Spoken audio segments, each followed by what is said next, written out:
প্রিয় দর্শক, আসসালামু আলাইকুম। গিয়েছিলাম একটা হেলথ ক্যাম্পে, ফ্রি হেলথ ক্যাম্পে। তো সেটা নিয়ে আজকের একটি ভিডিও আপনাদের সামনে দেখাবো এবং এর লাস্টে রয়েছে এই বাচ্চাটির সুন্দর একটি ইন্টারভিউ। তো চলুন শুরু করি। তো প্রিয় দর্শক, মোটামুটি 9:30টার দিকে বাসা থেকে বের হলাম।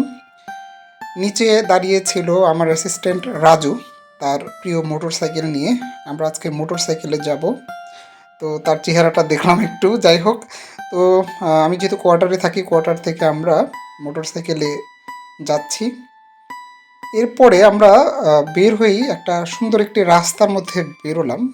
এই জায়গাটা কিন্তু খুবই সুন্দর এবং আমার খুবই ভালো লাগে, বিশেষ করে বিকেলবেলা হালকা রোদ যখন থাকে তখন খুবই ভালো লাগে। এখন তো আসলে প্রচণ্ড ঠান্ডা, ঠান্ডার মধ্যে আমরা মোটর সাইকেলে যাচ্ছি, চারিদিকে হালকা কুয়াশা আছে। তো গ্রামের বিভিন্ন দৃশ্য দেখতে দেখতে আমরা যাচ্ছি এবং আঁকাবাঁকা রাস্তা দেখতে পাচ্ছেন আপনারা।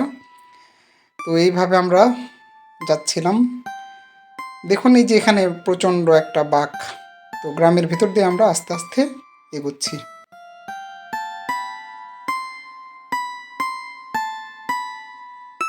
অনেক দূর যাওয়ার পর আমরা যাচ্ছি দরগ্রাম নামক এলাকা। এখনও দেখুন 4 কিলোমিটার পর্যন্ত আছে।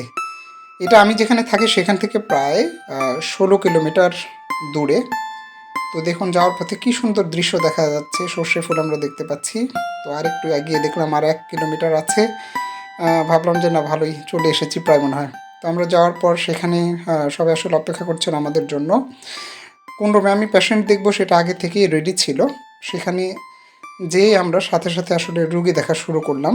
এখানে দেখুন একজন বয়স্ক রুগীর রক্তচাপ মাপছিলাম আমি।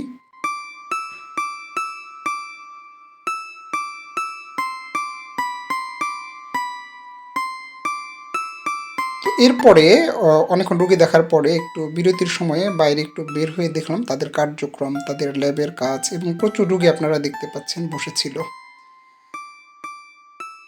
এখানে দেখুন ল্যাবের স্টাফরা কাজ করছে।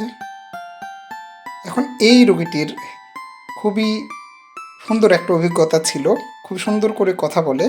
কথাগুলো শুনুন, ভালো লাগবে। বাবা তোর নাম কি? জয় সূত্রধর না? বয়স কত? 5 বছর না? আচ্ছা, কি হয়েছে বাবা বলো তো? কোথায় চুলকায়? কোথায় চুলকাচ্ছে? সারা শরীরে চুলকায়? সারা শরীরে। আচ্ছা, আর কোনো অসুবিধা আছে? আর কোনো অসুবিধা শিওর তো? তো প্রিয় দর্শক, এইভাবে প্রায় 4:30 পর্যন্ত আমরা অনেকগুলো রোগী দেখলাম।